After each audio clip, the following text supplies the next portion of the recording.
Rebecca, lightning round. What do you say? It's going to happen this time. It's going to happen. Anonymous patron says, can you talk about your experience treating couples in high control religions like Jehovah's Witness?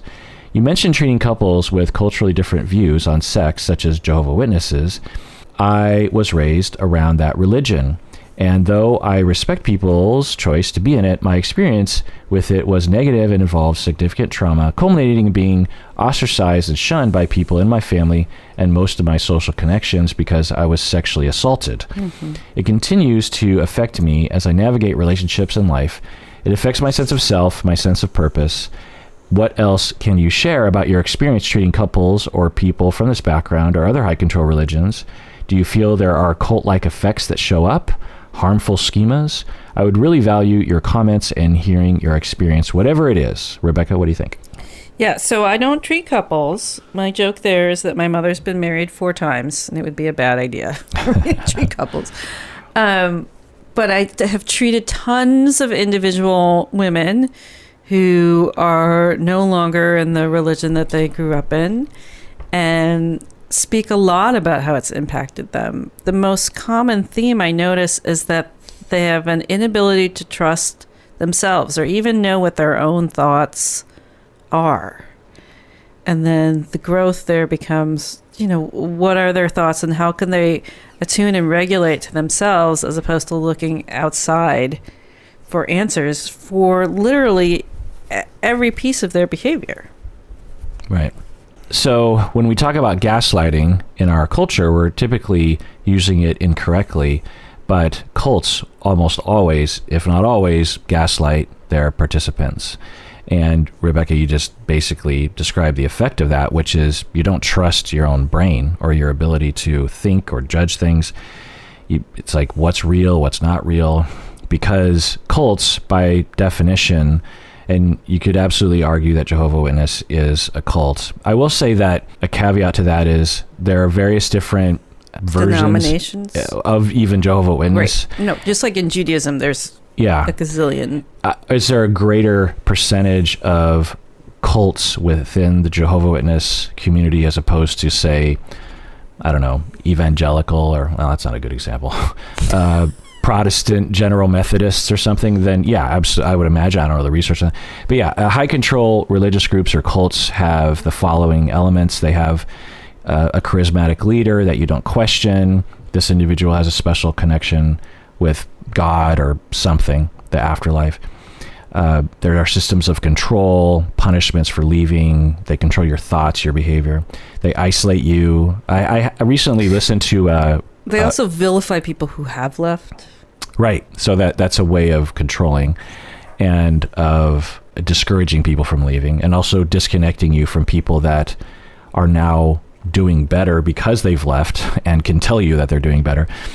But I recently listened, sometimes, every weekend we post reruns. And so sometimes I'll listen to them and be completely reminded of what I talked about or what I had the guest on to talk about. And because enough years have gone by and I've crammed enough podcasts into my head that I don't remember those things anymore. And so I was listening to Really? After 12 years, you don't remember 14. Everything? Yeah. And so there was a woman that was talking about cults, and she's an expert, and she was in a cult, and she talked about, because often we talk about isolating the members from their families and friends, but she also talked, and they do that, but they also isolate the members from each other by, for example, in some cults, the guy at the top will have sex with all the women, so that isolates the marital partners from each other, because it absolutely breaks that bond, or forces them into a distance that wouldn't be there naturally. The other thing that they'll do is they'll separate you from your own mind. They'll isolate you from your own ability to think straight, the gaslighting bit. There will also be weird beliefs in these cults which I didn't realize. I don't often hear that as or at least I don't remember to think about that as an aspect of cults, that it's another way of isolating the members, because if you make the members believe that behind the comet Hale-Bopp is a spaceship that's going to take us to the next plane, as soon as they leave the weird cult and step into the outside world and speak of this, everyone will ostracize them, and that makes your members even more dependent on you. And Jehovah's Witness, there's a number of different elements of that. You can't celebrate anything. You can't celebrate birthdays. I mean, I understand if you're like, you can't celebrate Halloween because it has this sort of devilish thing. I mean, I don't get it, but at least there's some semblance of logic there. But to say you can't celebrate birthdays, it's like, why, right? Like it's just a party, right? But again, it means that you're a kid at school and you're not allowed to participate in a birthday celebration for a kid, and you have to step outside of the classroom. And so starting from, elementary age, you're already being systematically ostracized just because of that. Well, and told that by doing that, you are making sure for the safety of future generations, or that you won't burn in hell. It's not that these things are just done willy-nilly. There's incredible meaning that's put in them. And as you were talking, I was thinking about, I work with so many ex-Mormon women, and as I learn more, there's more that I can ask that, maybe they wouldn't think of to bring up. But one of the big things is that if they have any kind of sexual feeling or act on sex in any way before they're married, these young girls go to talk to the head of the neighborhood. There's some name for it that I'm forgetting. And they have to report the sexual acts that they've done to a very old white man. Yeah, there are similar things in Mormon and really all religions, but... And then that person says to them, fine, you can't take communion as a year for punishment. Yeah. So then every week in church, everyone sees that they've done something. I mean, the public shaming, which kind of only increases that you want to be good because you don't want that to happen. Right. And there are reports of these old white men asking detailed questions. Yes. Of descriptions, which is sexual assault. So harmful schemas, absolutely. I mean, the messaging around these, forget about just cults, but around various different belief systems, religion as one, that will teach you that really harmful schemas, you're a bad human being for being a human being, You're a bad human being for being gay. You're a bad human being for having sexual thoughts. You're a bad human being. You're going to hell because you had premarital sex or even thoughts of premarital sex. You're a bad human being because you questioned the word of God. You're a bad human being because you talked to that other person. You're a bad human being because you touched a menstruating woman. You're a bad human being. Yeah, talk about harmful schemas. you know? And that really the impact I've seen on a lot of my female clients is that they're given no information about sex before they head into the marriage. And then they go into the marriage and they're expected to be this amazing partner that knows how to please their male partner. And then that male partner has all these fantasies and doesn't work on it together. And so I've had clients who've had severe injuries from having sex with their husbands. And they, couldn't say no, and they couldn't set any kind of limits, and they couldn't tell anyone. There's all of these ways that this kind of, God will show you the way. Yeah. Sets people up for incredible harm. Yeah, and sexism, misogyny will take a particular role in these environments. And you can just look at Catholicism and denying women the right to birth control, and then and often having an additional mandate that they must have sex with their husbands or else. And it's, we're talking about that TV show. What was it called? With the... Oh, Handmaid's Tale? Yeah, Handmaid's Tale.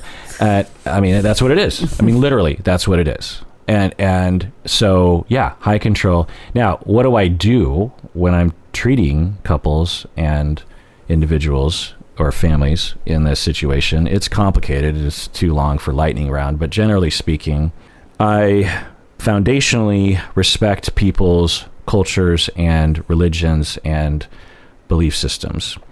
But the major caveat, which is that I believe in a model of humanity that is a deeper version of what God intended, or just a deeper version of what's right, whatever you want to say. And religions clearly do not have a monopoly on a connection with that deeper truth of humanity, whether it's by God or by the universe or just philosophically right.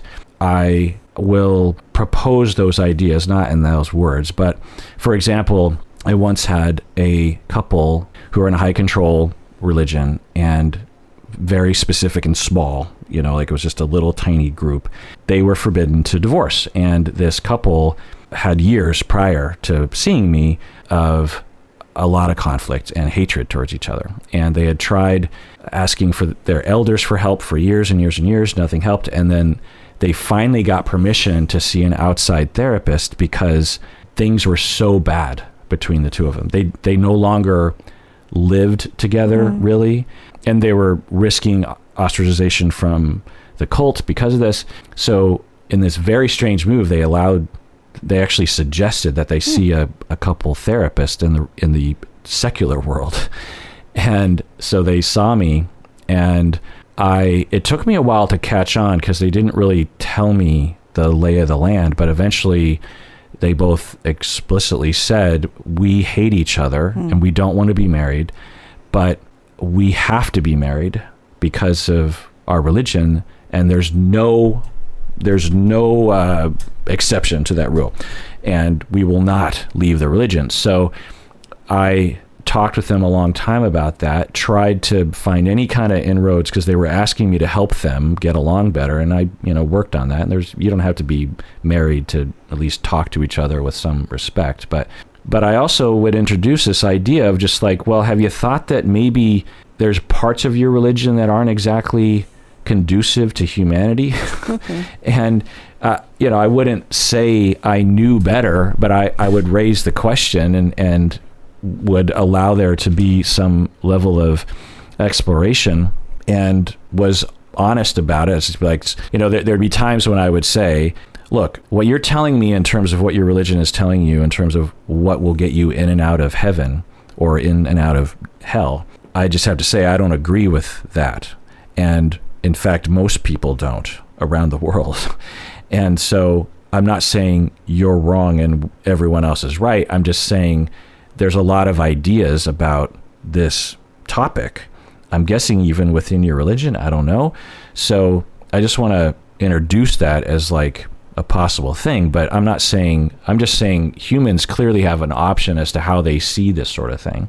And I would explain my model of sin, which is willing harm or neglectful harm of other human beings. That's all it is. That's the principle that I follow. Am I right and everyone else is wrong? No, but that's the principle I follow, and it tends to scan. Don't murder, don't lie, don't steal, don't push someone down the stairs, don't neglect your kids. Don't cut your hair for the first 20 days after Passover.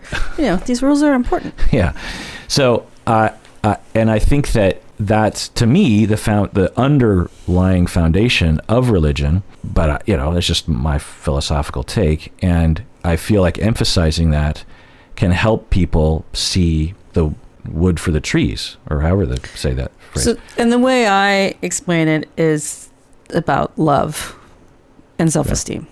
That my hope is that your religion leads to a place that we can love each other and love ourselves. And if your foundational religion doesn't let you do that, let's have a conversation about that. Because that's why at least most women are in therapy, because they know that they hate themselves and they can't figure out why. And so in unwinding the stories they got from the religion that they grew up in, they begin to understand why they hate themselves so much. Yeah. And I've already said this, but they don't trust the decisions they want to make. And, that shows up in so many ways.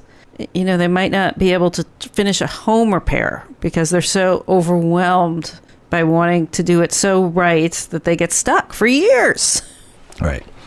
Yeah. And that was the version of Christianity that was taught to me as a kid in the 70s, which was in my little non-denominational sect in Issaquah, that God is love, Jesus is love, and if anything gets tacked on that is against that, it's because some a-hole in culture decided to do that for their own power reasons. You know, people will go on crusades, literally, and kill other people in the name of God, which it had nothing to do with God or Jesus. Jesus would never have said, according to the sect I was in, go kill other people and take over their land because of a special God power that happens to exist in some land, or you just want their money, or you just hate them or something.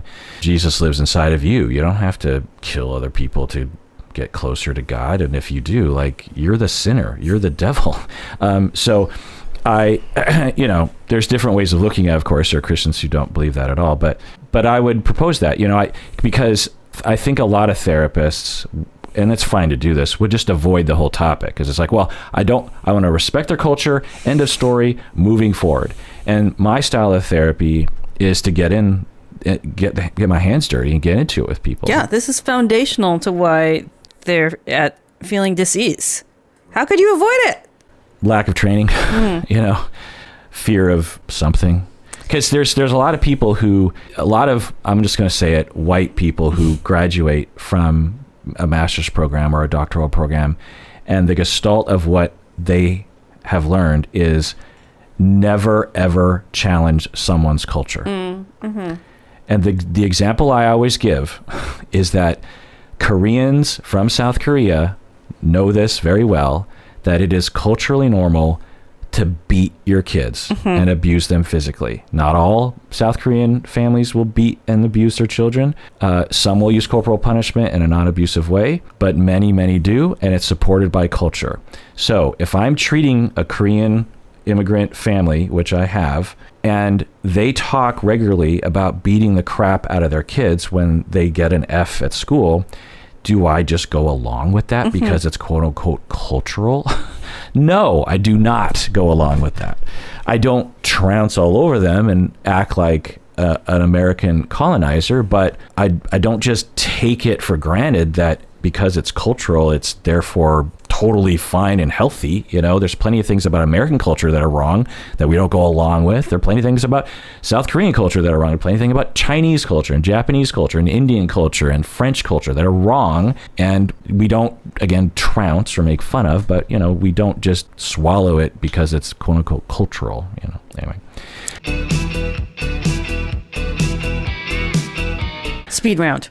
Up to your patron Cheese from Georgia says, hi, Dr. Honda. I've been a long-time fan of your podcast. I started listening right around my AML leukemia diagnosis in September of 2020. Maybe it's creepy to say, but I've really appreciated the good company. So just chiming in here, people will say that. They'll be like, I'm so sorry to be a creep, but I listen to your podcast all the time. And I'm like, well, that's the whole point. That's the whole point. We listen to it too. Yeah. So that's great. Upper tier patron Cheese from Georgia. When I got the news, I was 25 and with my boyfriend of about a year and a half. After 4 rounds of chemo, I had a routine biopsy that shows the cancer is likely recurring. I looked up AML leukemia, and it has about a 30% survival rate after 5 years. So, it's a sad, scary situation. I see a therapist regularly and feel like I've gotten pretty good at finding joy in the little things, but my fiance was having a harder time. He recently admitted he feels suffocated, tired, and can't handle the weight of the cancer anymore. Right now, he thinks leaving the relationship will make him happier. I can understand where he's coming from, and I don't blame him.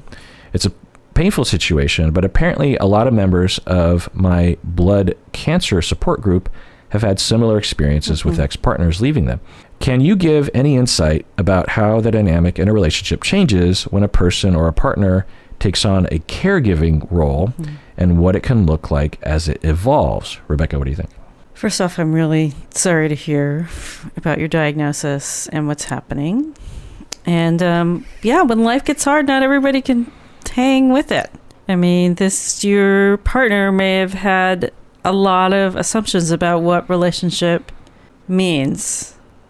This is kind of the topic of the week. I keep saying to my clients this week, this is why in marriage it says in sickness and in health, because if it was just in health, no one would stick around.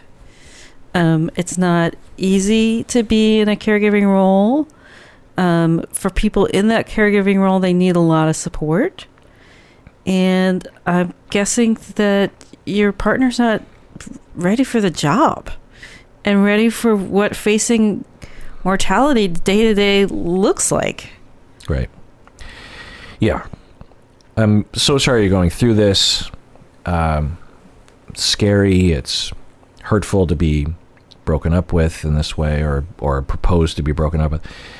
It's also incredibly annoying to have to, I don't know, navigate the world with the medical stuff and what does this mean and how do I plan my life? You know, it's really hard. In terms of possibilities about what's going on, it's possible that he's not comfortable being a caretaker for whatever reason. Many men aren't, by the way. They're not socialized that way. They're socialized opposite. There's a possibility that he's grieving, but he doesn't know how to cope with it. And I'm wondering, is he in therapy? Is he going to a support group? Because he equally needs it. It's also possible that your relationship was having issues independent of the issues related to your cancer diagnosis, because of course you and your partner are more than your cancer, obviously. So I don't hear any indication of that, but just throwing that out there. But what Rebecca said is what I think the most important thing, which is, do you have support, and does he have support? Because burnout's a thing, and it takes a village, and I wonder what would happen if he just took like a month off from caretaking, or there were 3 other people that took over your daily caretaking needs. I wonder how he would feel, because what happens to us therapists when we have too many clients, or there's too much trauma, or it's touching us in a particular way, one of the first signs that we will notice is we lack empathy for our clients. And it's not that we don't have empathy, and it's not that we don't want to be a therapist, it's that it's too much. And so I just wonder if there's a way out of this for him, that he can reinvigorate his dedication and love for you with support, with a support group, with support from other people, with a village, with a vacation. I don't know. I think it would be, if you haven't experimented with that as a couple, I think that would be a mistake. Lightning round. Anonymous patron, he says, I'm a black man.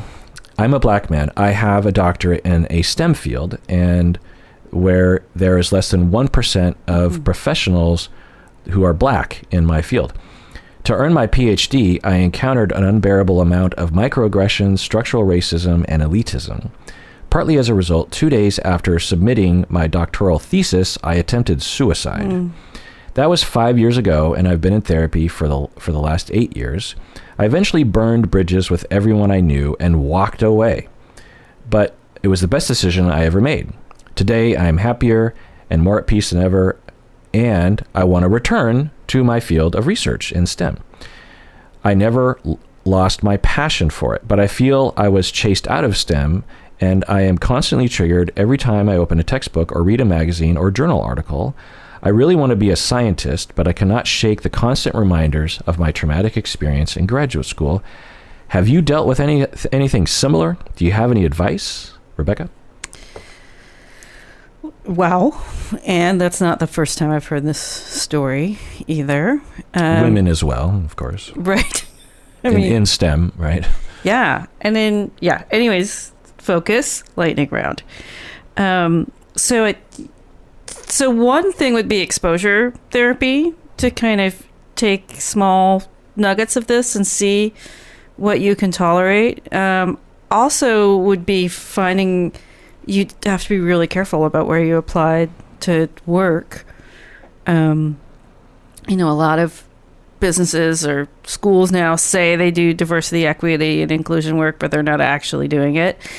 So I would want you to be really careful about how or where you went back in. Obviously, your voice is incredibly needed. When diverse people aren't present in the science gets really white. I always think of that example of face recognition software and how Right. it wasn't, calibrated. Or cameras in general. Yeah, Digital right. cameras in general. Yeah. So, yeah, I would take it in small chunks and really think about where would be the best place to go back, because we don't want to have you just get re-triggered again. Yeah. You ask, have I dealt with anything similar? And I will say, yeah, there were 2 moments in my career when, over my 25 plus years, where I was pretty sure I was done with the whole career and was going to do something completely different outside of the general field of psychology. And both of those moments were moments of discrimination against me. And of course there were many other moments, but it's awful. You know, to be treated poorly is one thing, but to be treated poorly because of who you are, you know, and to have it obviously be, you know, another example of being discriminated against is completely demoralizing, because you can't do anything about that. You can't change who you are. And it's, yeah, you know, if someone says you're not competent in this area, you know, you could learn more, but to just be, it's like, well, you're done before you start. It's completely demoralizing. And yeah, I've been there, and I've been at the depths of despair and of anxiety and pain. And what saved me was mentors who were on my side, maybe even of my identities, and would tell me they get it, but, you know, don't give up, essentially. And I didn't, and I relied on them. Have I ever told the story that one of Beth's mentors in law school was Derek Bell Jr., the creator of critical race theory? And just even though I got 1/10 of the time that she got with him, this idea, I mean, he was a very calm, beautiful, gracious, brilliant man. And he was like, you know, you can change things with your thoughts and your writing. And even though I was on the tiny periphery of what he was saying, it soaked in. And now he comes up all the time, and I got to say, oh, I knew him. And people's eyes just like, what? You knew him? He was a person walking around? So yeah, there is nothing like a good mentor. Even if your friend has a good mentor, right, or your spouse, it can change your life as well. Right. So, and you obviously finding a black mentor would, I'm guessing, help. I don't know. But sometimes it's not necessarily that. It's more someone that in my life, it was people that had tremendous power in the direction I wanted to go, who believed in me generally. You know, they would look at the same mistakes that I made or whatever and just see it in a completely different way. They would just see it like, well, you know, I'm tearing up a little bit just remembering how important they were to me, and how they just, I don't know. Looking back, I'm like, well, of course, because I wasn't that, there was no reason to hate me, you know, but it gets under your skin. And so, and I'm guessing that, and as Rebecca was saying, you sound like you've been traumatized, actually, which is totally possible. So exposure therapy, healing, you're in therapy, but taking it slow so you can really recognize that your brain has been altered by the experience, and it takes, you know, gradual experiences to turn that back. Let's take a break. When we get back, more lightning round. What do you say? Yes. All right, we're back from the break. Let's do an OPP lightning round. These people became patrons all the way back in May of 2020 and have stayed patrons ever since. We have Who's down with OPP?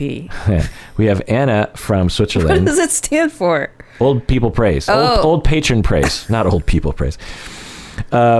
Olivia from Toronto, Monica from Virginia, Sarah from Baltimore, Kitten from Little Rock, Nina from Great Britain, Z Chang from God knows where, Kristen from New York, Sarah from Calgary, Emily from God knows where, upper tier patron Jeannie from Baltimore. Ooh, 2 people from Baltimore. And Christina from Latvia? Vilnius LT. What's that? It looks like Latvia. I'm going to assume. I always want to make sure. LT country code is Lithuania. Is Latvia still a country? I'm not sure. Oh, Latvia is a country, yes, on the Baltic Sea. It's tiny, right? Latvia, I closed it. So, Latvia, Wikipedia, population is, what is the population? Find. This is a horrible lightning round. 2 million. 2 million. 2 million people. Hope you're doing well over there in Latvia. Discord short questions. L says, my friend's 4-year-old son has a Scream figurine, the movie Scream, yes, holding a knife. The father said he cannot play. I think divorced father says he cannot play with my friend's 4-year-old son has a Scream holding a knife. The father said he cannot play with the knife, cannot play with the figurine with the knife because it's too violent. The son asked when he could play with the figurine with the knife, and he said maybe when he's 6 years old. What do you think? I think the son just sees the figurine holding a weapon, like Davy Jones holding a sword. Rebecca, what do you think? I would let the kid have the figurine and explain what's going on. The kid's not going to understand and doesn't have the same association that we do with the movie. There's a lot of, I think it's Waldorf. All the kids get knives and swords and spend a lot of time playing with them. It's a very natural thing for kids to want to do. They understand that there's a lot of power in those objects. Once a child gets their hands on something, if you tell them no, it tends to create a power dynamic of them really wanting that. Yeah. What I'll say to this is I've been a part of many conversations with parents in my office around topics like this. And what I'll say is that there's not strong evidence to suggest either action as a parent would be good or bad. So from my point of view, I wouldn't personally worry about that because there's no science to suggest that letting a kid play with something like that would cause any problems. What's the difference between that and Yoda having a lightsaber? I'm staring right now at Boba Fett and his... No, that's Mandalorian. I'm sorry. It's Mando. It's Mando. Yeah. I know it's Mando. I know you know it's Mando. Yeah, I mean, all of those kids love weapons. Yeah, yeah. And they understand that it's not real and, video games don't break people's brains. Having said that, there's some science that if we have a lot of violent play, that over time that can encourage more violent play. What does that mean exactly? It's hard to know. There's a lot of paranoia about this, like a kid at school draw a knife on they're doodling and somehow it's this big emergency and it's very silly. Now, if they drew a knife and they talked about guns and they were very depressed and they were talking about killing their classmates, okay, but just a picture of a knife, let it go, people. And so now, on the other hand, I would totally understand if a parent was, 4 years old is young. So to look at a 4-year-old as a parent and be like, you know what? I don't know what the science are. I don't really care. I don't want my kid having a horror figurine that has a big knife in their hand. It just feels bad to me. And I just don't want that in my house. And, it's the same with swearing, for example. Some parents, they don't care if their 4-year-old starts saying shit or whatever. And other parents are just like, I don't like that. There's no science to say one is better than the other. But, there's no reason why a 4-year-old has to play with a Scream figurine. It's not so And I find that people get real up in arms about this, assuming that their take is the way, not only just with stuff like this, but parenting in general, like when to wean a child. Right. Or my child has never had sugar. Yeah. Great. Yeah. My child has had tons of sugar. Yeah. And whatever weird echo chamber of pseudoscience you live in, understand that it's pseudoscientific. A lot of the claims around sugar are overblown. So, but people don't understand that. And so there's this tendency to judge. And so if I heard of a friend that had, if my friend came to me and said, my husband is against the Scream figurine and I'm not, I would say to my friend, I'd be like, well, do you have to have your son play with that Scream? Because it sounds like your husband is uncomfortable with it, and that's okay. He's 4, it's fine. Neblung, good old Nebelung on Discord says, can you talk about the effect of holidays on those who have attachment issues in that area? For example, dealing with Mother's Day when you had an emotionally absent mom, or Christmas within broken families. Rebecca, what do you think?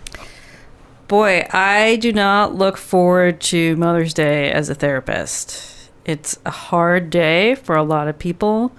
Everyone has this fantasy that someone else out there is having this perfect Mother's Day and they're the only person who is not. So I know it's incredibly triggering for a lot of people.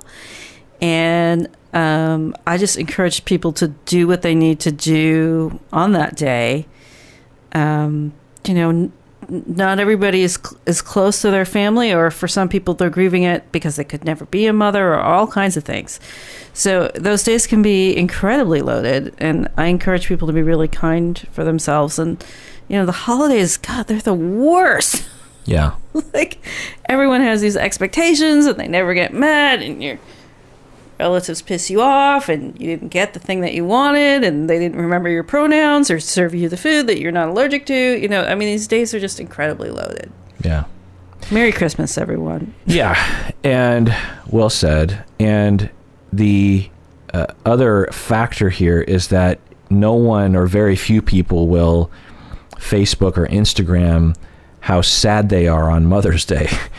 Everyone is posting generally happy holiday photos, and so it adds even more of a distortion around I'm the only one, where you could literally be in the majority potentially. But anyway, also another factor that I'll hear from people is they feel ashamed, because their mother is still alive, but they reluctantly or don't send anything to their mom, and they feel like they're bad children as adults. And I'm just like, well, you didn't have that feeling out of nowhere.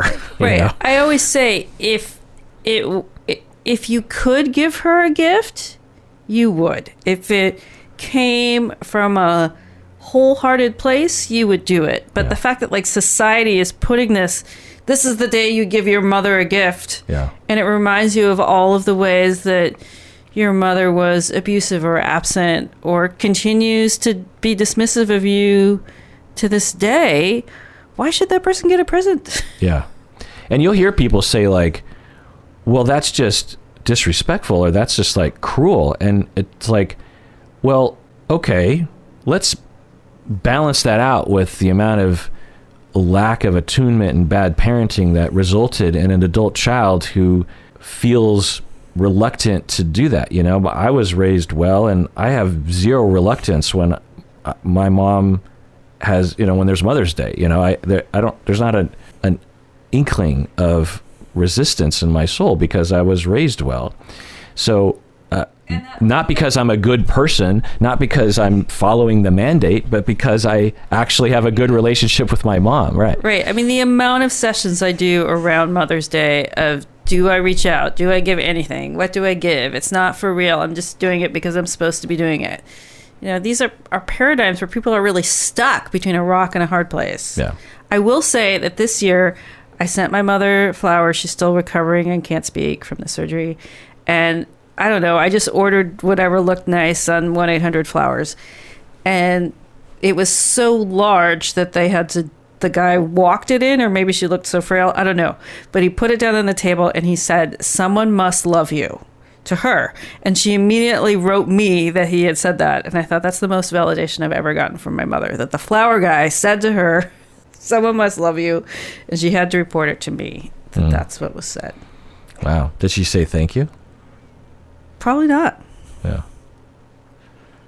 So was she saying, she was, ha ha ha, someone admitted that you love me? No, she was saying, as with all narcissists, she was reporting that someone else had praised right, that that's she what was I'm saying. loved. That's what I was. Right. It's just like, look at this. Someone praised me. Right. Not that I had initiated. Right. Yeah.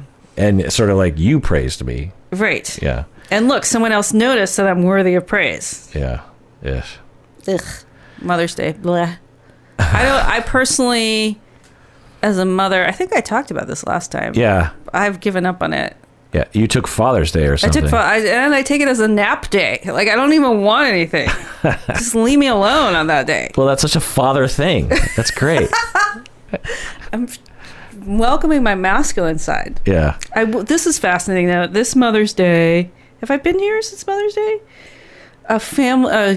Mother's Day was just last couple weeks ago. A good friend of ours lost her mother this year, and she is living in town for a variety of reasons because the country that she was in was so crazy about COVID. She decided to just come back with her 3 kids.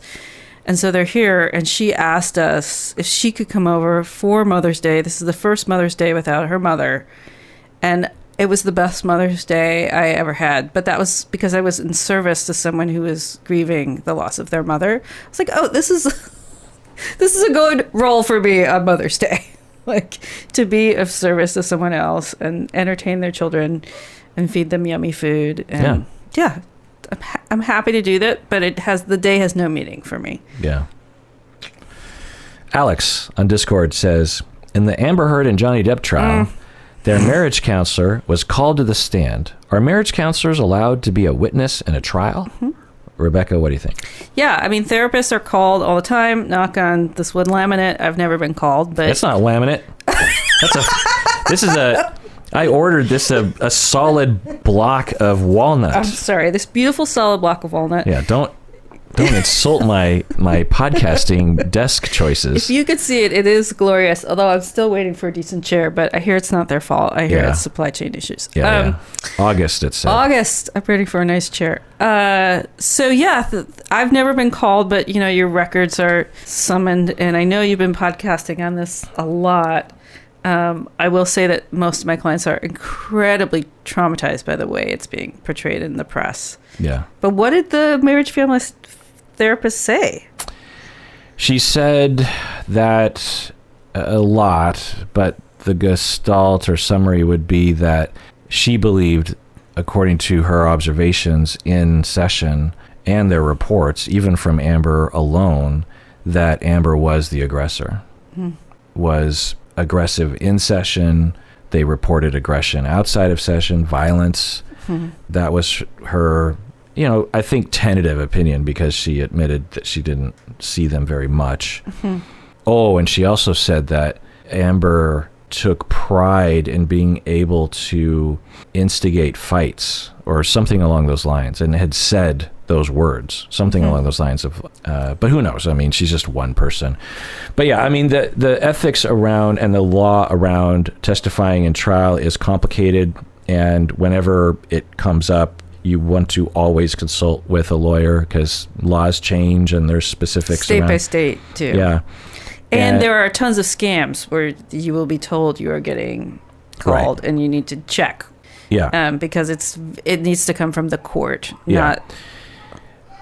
Let's just say this, that every dog in the neighborhood has decided to bark at once. Yeah, tell me about it.